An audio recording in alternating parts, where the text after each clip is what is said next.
How to remove milk smell from carpet. Mix 2 cups of warm water and 1 teaspoon of dishwashing soap. Apply the mixture directly to the area. Take some baking soda and pour it directly onto the milk stain. It's best to leave the baking soda on the carpet overnight to let it work its magic.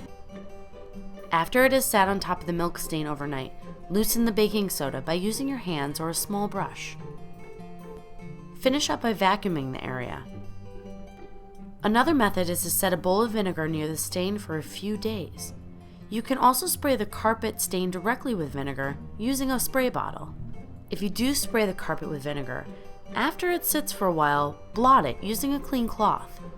As the carpet dries, the vinegar smell will gradually disappear, so you have odor-free carpet. Another useful, but odd method, is to sprinkle fresh, unused coffee grounds directly onto the milk stain. This should help soak up the smell pretty quickly. For more spot cleaning solutions, visit spotremoval.coit.com.